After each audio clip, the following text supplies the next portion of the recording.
Welcome to my channel. How does a man who can barely walk manage to control the entire world? This is not merely a question of physical endurance. This is the ultimate paradox of human history. We often believe that greatness is forged in the fires of adversity, that leaders must crawl through the mud to understand the struggles of the common man. But what if the exact opposite is true? What if ultimate control requires absolute detachment? Today, we are not looking at a simple biography of a president. We are dissecting a political leviathan. We are examining the internal mechanics of a human being who was functionally paralyzed, yet successfully navigated the Great Depression and systematically dismantled the fascist war machine. How does someone operating under such extreme, unimaginable pressure make decisions that reshape the globe? The answer lies not in his ability to adapt to the world, but in his absolute conviction that the world existed solely for him to design. Chapter 1. The Engineered Power Personality and the Privilege of Fearlessness. To understand how this man handled unprecedented global chaos, you must first understand that he was never meant to experience chaos. The excellence of Franklin Delano Roosevelt was never birthed from the filth of struggle. Instead, he was a super leviathan forged by several generations of financial privilege and utterly pure, unconditional love. Building a mind like his required the meticulous effort of 4 or 5 generations. It began with his ancestor, Isaac, who accomplished the most brutal and difficult primitive accumulation of wealth. Isaac enclosed land along the Hudson River, engaging in finance and industry, effectively lifting the entire family into the absolute upper echelon of high society. The earliest and most central cash cow for this aristocratic lineage was the sugar trade. During the 18th and 19th centuries, sugar was the white gold of the era, a hard currency used by the elite to flaunt their infinite wealth. Isaac built one of the earliest and largest sugar refineries in the entire United States. Yet, the raw materials for this empire originated direct from the blood and sweat of slaves on Caribbean plantations. This was the foundational alchemy of his power. But Isaac did not stop at industrial domination. He was also one of the founding members of the Bank of New York, and he was even close friends and business partners with Alexander Hamilton, the very first Secretary of the Treasury. With factories and banks under his control, Isaac could have easily lived a life of leisure. Instead, he thrust himself into politics, serving as a state senator and participating in the early drafting of the American Constitution. By the time the family reached his son and grandson, they were frantically purchasing massive tracts of land along the picturesque Hudson River. They built luxurious estates on sites that controlled crucial economic choke points. The Roosevelt family eventually split into 2 formidable branches, embedding themselves like quicksilver into every single gear of the American political machine. They were deeply entrenched within both the Democratic and Republican parties. Reincarnation, it seems, is absolutely a technical skill. His father, James, was a Harvard graduate and a vice president of a major railway company. At an advanced age, James married Sarah, a wealthy heiress 26 years his junior, who brought with her an enormous dowry. This monumental alliance of capital created an absolutely safe, sterile womb for young Roosevelt. He grew up without the crushing anxiety of building from scratch, totally devoid of the oppression brought on by mortgages or car loans. In that massive estate at Hyde Park, he experienced a childhood that was virtually a sterile vacuum. He spent vastly more time accompanying his parents than playing with other children. In the neighborhood, when he was merely 5 years old, his father took him strolling into the White House to see the world. As a major financial backer, his father was offered the position of United States Minister to the Netherlands by President Cleveland. His father casually rejected the offer, viewing the sitting president of the United States as nothing more than a temporary employee. Before reaching the age of 14, Roosevelt had traveled to Europe 9 separate times. He did not need to memorize historical dates in a stuffy classroom because his father taught him the rise and fall of empires while pointing directly at the crumbling ruins of the Roman Colosseum. He learned geography by personally steering a yacht into the fierce winds and terrifying waves of the Bay of Fundy. This was a conqueror's game. From the very moment he saw his father treat the president like a hired hand, he realized that this world contained absolutely no monsters worth fearing. If any monsters did exist, they were no different than the loud horses in his family estate. This total eradication of fear is why, during the Great Depression, he could look at millions of bankrupt citizens begging for bread and calmly tell them that the only thing they had to fear was fear itself. The man speaking those words truly had absolutely nothing to fear in his entire life. How does a mind function when it has never known panic? It ceases to see the world as a threat and begins to see it as a manageable structure.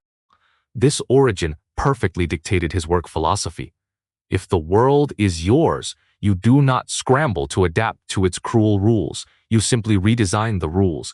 You do not compete within the mud. You pave over the mud with concrete. Power, for him, was not a skill acquired through suffering. Power was his native language.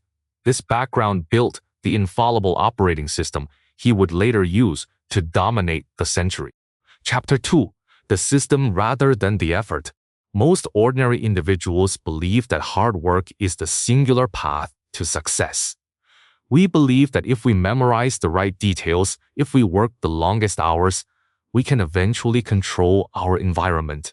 Roosevelt operated on an entirely different metaphysical plane. He did not engage in the microscopic details of labor. He engineered broad systems. He recognized that individual effort always hits a biological limit, but a well-designed system can harness the infinite energy of the masses.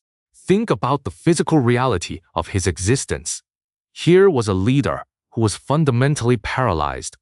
He could not walk the corridors of power to intimidate his rivals physically. He could not rush from one war room to another. His body was a decaying trap.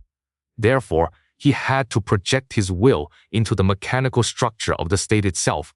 He transformed his immediate staff, his bureaucracy, and ultimately the entire nation into the functioning limbs he had personally lost. When the Great Depression annihilated the economic fabric of society, he did not try to fix every broken bank himself. He instituted systemic safeguards. He pushed through policies that reprogrammed the genetic code of American capitalism.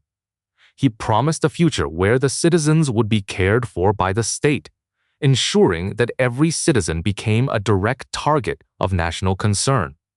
He changed the nature of the game. This systematic detachment was also highly visible in how he absorbed information. While a normal manager spends decades learning the geography of distant lands from dusty books, Roosevelt learned geography by physically crushing European soil under his own feet and feeling the real resistance of Atlantic winds against a wooden ship rudder. His knowledge was acquired through the absolute command of his environment. He was above the grind. When dealing with the global pressure of the Second World War, he maintained this distant control. How do you fight a war on two hemispheres without letting the stress annihilate your mind? You stop seeing the war as a collection of bleeding soldiers and burning cities, and you start seeing it as an industrial supply chain and a mathematical equation. Roosevelt understood that the true battlefield was not just the trenches, but the factory floors, the labor unions, and the international treaties. A leader driven by pure anxiety would constantly interfere with the generals, trying to micromanage troop movements. Roosevelt built an architecture of delegated authority. He was the grand conductor of an orchestra where he never bothered to touch a single instrument. This allowed him to remain coldly rational while the rest of the world was consumed by emotional hysteria. He survived the mental toll of war because he had systematized his empathy and categorized his duties. This work style forces us to ask a profound question. Is genuine power born from immense personal capability, or is it merely the brilliant allocation of structural forces? If you have the resources to position yourself above the system, your decisions cease to be burdened by the sweat of execution. You operate in a sphere of pure strategy, untouched by the grime of reality. Ordinary people can never replicate this because ordinary people are tangled inside the gears, while he was the man holding the blueprint for the machine. Chapter 3. The Fuel of the Empire and the Logic of Old Men. In any modern corporate environment, youth and relentless energy are worshipped above all else. We demand agility, innovation, and the ability to work boundless hours. Yet, when analyzing Roosevelt's work style under the extreme duress of World War II, we find a bizarre contradiction. He deliberately chose to surround himself with physical wrecks. He built his ultimate war council out of a roster of exhausted, ailing elders. Why? In 1944, during the presidential election, the Republican Party unveiled a ruthless tactic against him. They promoted a 42-year-old candidate named Thomas Dewey, a man full of vigor and flawless credentials. Dewey did not attack Roosevelt's war policies or foreign affairs. He simply pointed at the White House and declared that it was being run by a group of thoroughly exhausted old men. And the brutal reality was that Dewey was completely accurate. The Secretary of State, Cordell Hull, was 73 years old and suffering from crippling tuberculosis and cardiovascular disease. His voice was often so hoarse, he literally could not speak. The Secretary of War, Henry Stimson, who handled millions of troops and managed the critical Manhattan Project, was 77 years old and walked with trembling steps. The Secretary of the Interior and the Secretary of Commerce were both 70. The Secretary of Labor, Frances Perkins, was 64. Perkins found herself caught between the domineering military, rapacious capitalists, and furious labor unions, walking an endless tightrope every single day. She was utterly depleted, conceptually and physically, even begging Roosevelt to let her return to New York for some peace. But Roosevelt absolutely refused. He believed that as long as she still drew breath and maintained prestige among the millions of workers, she had to remain dead-bolted to her chair in the Labor Department. Why did he make this choice? Roosevelt knew that the Second World War was an infinite web of entangled interests. He did not need energetic young men who spouted trendy buzzwords but might have weak knees when faced with epic calamity. He desperately needed these ancient foxes because they had witnessed the mountains of corpses during the First World War and endured the sickening roller coaster of the Great Depression. Roosevelt understood a dark truth about systemic stability. In times of extreme volatility, wisdom and emotional fortitude will perpetually outperform youthful vigor. He viewed the very lives and lifespans of these old men and women as the raw, combustible fuel for the manifestation of American hegemony. He intended to burn their remaining years until the fuel was exhausted, knowing that only upon their complete consumption would the new global order be officially born. This reflects a terrifying yet brilliant work philosophy. He was extracting stability out of mortally tired people because they no longer had anything left to prove. They were immune to panic. When the world is ending, you do not want a pilot who is thrilled by the speed. You want a pilot who has crashed 3 times before and remembers exactly how to survive the impact. By anchoring his cabinet with human beings who remembered history, he ensured that the American war effort was governed by cold restraint rather than hot-blooded hubris. Chapter 4. The body collapses while the power expands. The supreme irony of Franklin Delano Roosevelt is the inverse relationship between the state of his flesh and the reach of his authority. As his physical body decayed into total ruin, his geopolitical power expanded across continents. By 1944, he could barely grip a pen to sign legislation. He suffered from a lethal cocktail of congestive heart failure, arteriosclerosis, and crippling hypertension.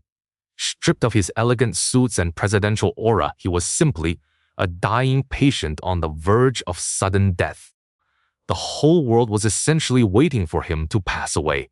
By the winter of 1943, he was deeply fatigued as his old comrades and subordinates consistently fell ill and died around him.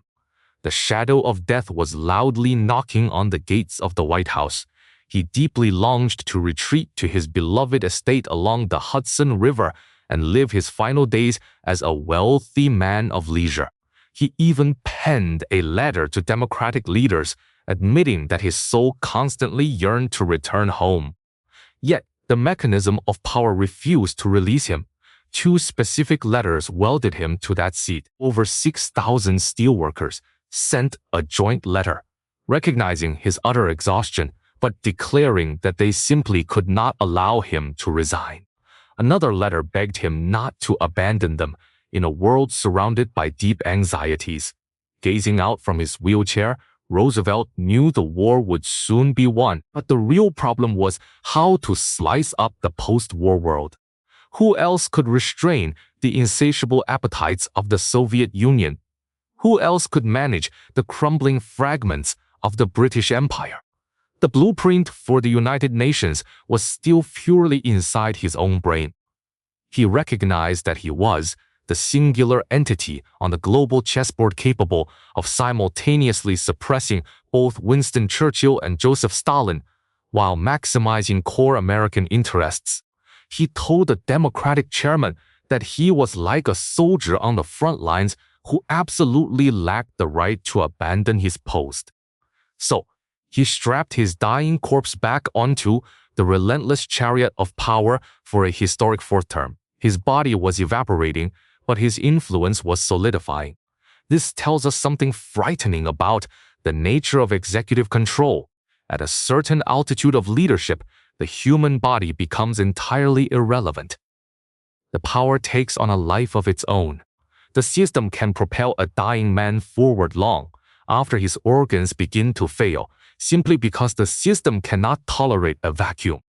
When we consider how modern executives crumble under the minor stresses of quarterly earnings, we must look back at a man who managed the potential annihilation of Western civilization while functionally bedridden. He maintained sanity because he divorced his sense of self from his failing shell.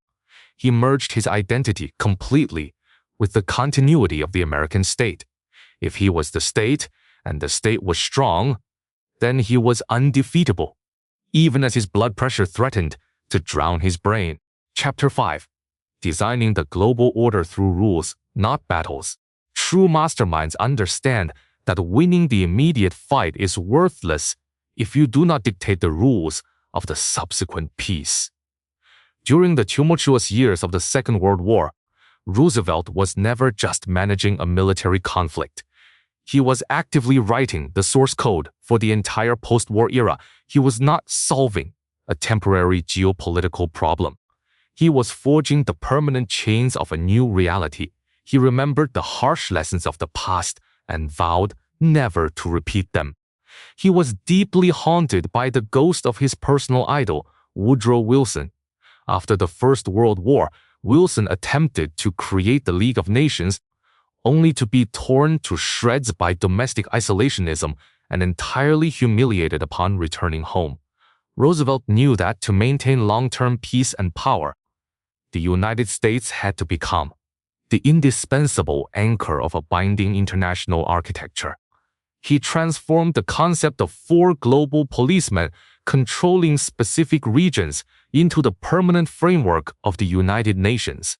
But he could not leave such massive institutions up to gentle idealism. He conducted ruthless field tests. In 1943, He spearheaded the United Nations Relief and Rehabilitation Administration, ostensibly to provide food, clothing, and medicine to war-torn regions. Without pausing to consult competing nations, Roosevelt simply installed his own American candidate, Herbert Lehman, as the undisputed chief executive of this organization. No one complained. This confirmed to Roosevelt that the starving world was finally ready to kneel to American directives. Following this triumph, in the July of 1944, he lured 44 nations to a remote hotel in New Hampshire for the Bretton Woods Conference. This was the ultimate financial masterstroke. The American Treasury Secretary presented a flawless blueprint for the world economy. The true motive was to hold a massive reflection meeting on the catastrophe of the 1929 Great Depression, which had directly ignited the vicious trade wars and currency devaluations leading to the global carnage. At Bretton Woods, America spoke down to the gathered elites. They were offered a brutal yet irresistible ultimatum: accept financial order dictated by the unrivaled hegemon or perish in future chaos. Under the absolute crushing weight of American economic superiority, an unalterable rule was forged. Every global currency must now peg directly to the American dollar, and the dollar would peg exclusively to gold, at the rigid rate of $35 per ounce. Suddenly, the proud British pound and the arrogant French franc were forced to stand aside. Global commerce required the American green paper. To legitimize this massive pawnshop structure, Roosevelt directed the creation of the International Monetary Fund and the World Bank. Armed with massive American capital input, which granted a domineering one-third of the total voting power, America assumed undisputed command over personnel, appointments, and financial loans. Roosevelt wielded the bleeding wounds of the Great Depression as a weapon, using golden chains and strategic loans to subjugate the planet. He seized the global accounting ledger for the next half-century without firing a single torpedo in that financial theater. This is how you exercise supreme power. You do not demand daily obedience. You design the highway so flawlessly that every other nation has absolutely no choice but to pay you tolls for decades. Chapter 6. The Anatomy of Sacrifice and the Irony of Empathy. But operating power at this astounding scale is never a clean business. To secure a system, a leader must frequently amputate a piece of his own moral compass. We often ask if ultimate power must always end in the cruel betrayal of the innocent. For Roosevelt, this philosophical question was answered under the dark skies of the Yalta Conference in February of 1945. The fascist threat in Germany was rapidly collapsing, and the New World needed immediate demarcation. The bitter tensions at the table reached boiling points because every leader feared being pushed to the fringes of this newly built order. The Soviet Union had shed an incomprehensible amount of blood and demanded tremendous compensation, terrified of being outvoted by Western proxies inside the imminent United Nations. Stalin demanded an ironclad absolute veto power and insisted on stuffing 16 subordinate Soviet republics into the assembly as independent voting members to counterbalance American dominance. Winston Churchill, watching the glorious British Empire bleed out culturally and financially, clung desperately to rebellious colonies to prevent Britain from sinking into irrelevance. Roosevelt maintained a terrifying rationality amidst this carnivore feast. He realized that without total compromise, his precious United Nations would be aborted in the womb. So, he engaged in the dark art of the supreme political transaction. Stalin insisted that the eastern half of Poland belonged to the Soviets as a geopolitical buffer against future invasions, which had historically plagued Russia. To compensate Poland, they simply erased eastern German borders and shifted Poland entirely westward across the map, effectively sliding millions of human lives around like heavy furniture with casters. Stalin demanded a strictly pro-Soviet puppet government in Poland, fearing any Western sympathies. After cold deliberation, Roosevelt pinched his nose and conceded to these brutal demands. In securing the framework for American hegemony and global peace organizations, he casually sold out the loyal allies in Eastern Europe. He ignored the lofty principles of national self-determination he himself had inscribed upon the Atlantic Charter years prior. Those occupied nations believed salvation was at hand.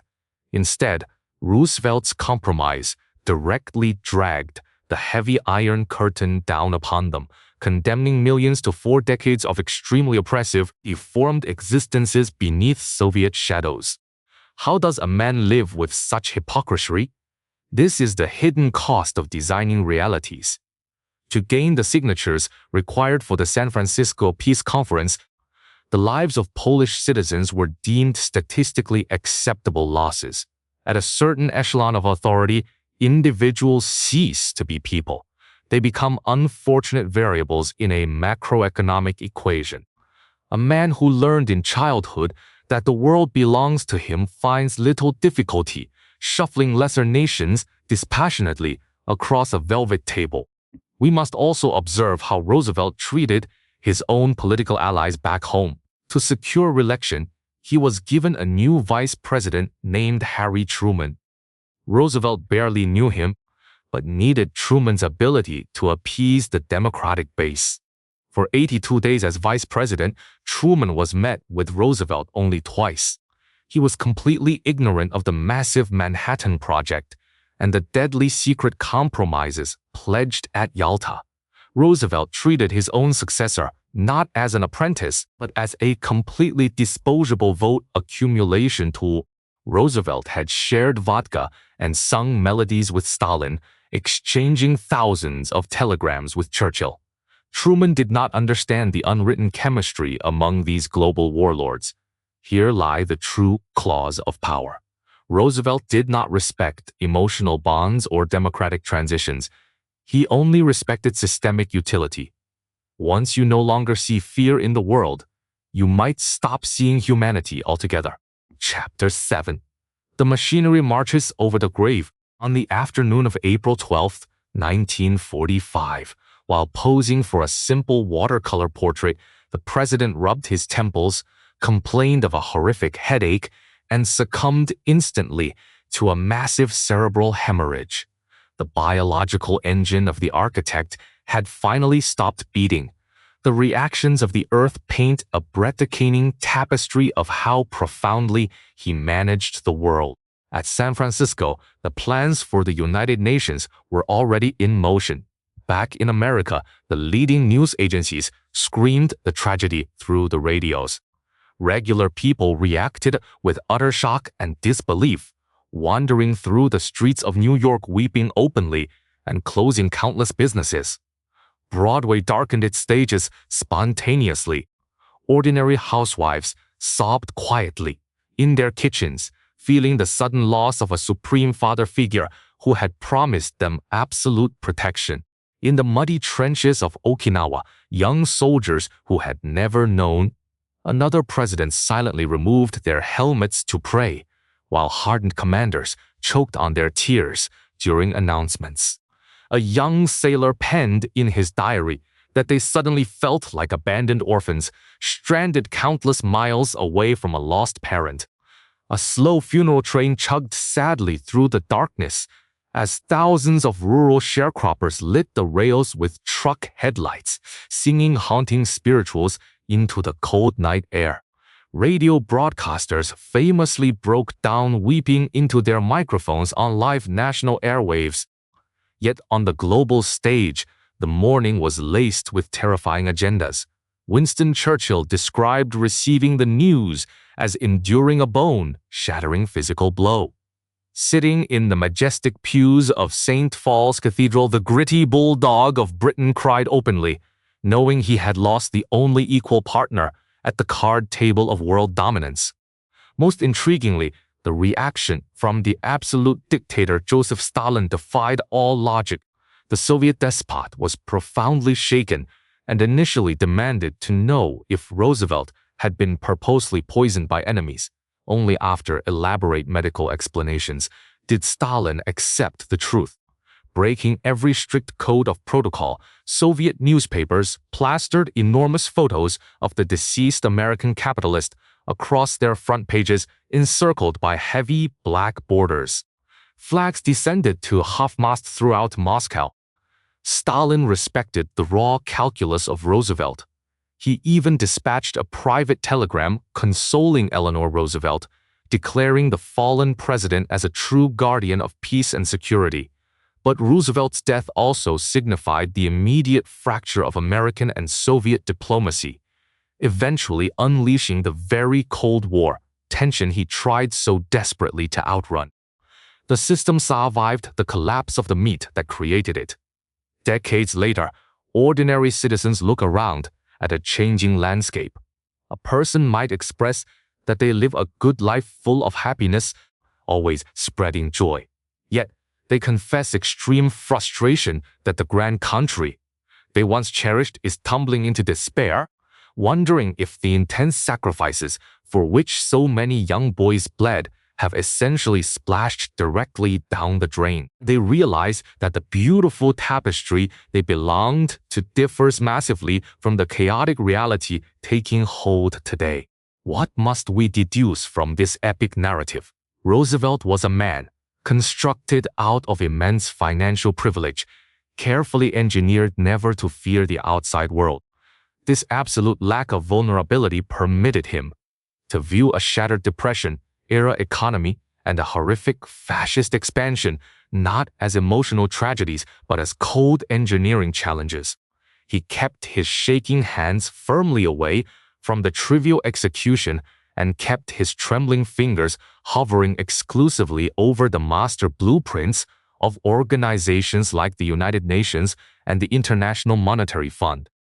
When you function with such elevated disregard for the mud on the ground, you achieve unimaginable progress at the immediate expense of disposable pawns like the trapped citizens of Eastern Europe. Power is rarely a measurement of energetic sprinting. Power is actually the mathematical ability to subdue your surrounding environment and bend it totally around your own will, utilizing systems, leveraging wisdom over vitality, and retaining complete psychological mastery while your enemies eventually succumb to blind hysteria. Are we merely cogs seeking relief under the umbrella of great titans, or do these titans function exclusively because millions of ordinary people surrender their own autonomy willingly? The story of Roosevelt leaves us peering over a tremendous philosophical abyss. If you found this exploration into the mechanics of absolute power valuable, please take a moment to hit the like button, share this journey with others, and subscribe to our channel for more deep immersions into the truths of human history. Before you leave, I leave you with one final reflection to contemplate deeply. If the absolute control of our world requires a soul capable of trading the lives of millions just to assemble a system of peace, can humanity ever truly afford to be ruled by a morally perfect leader?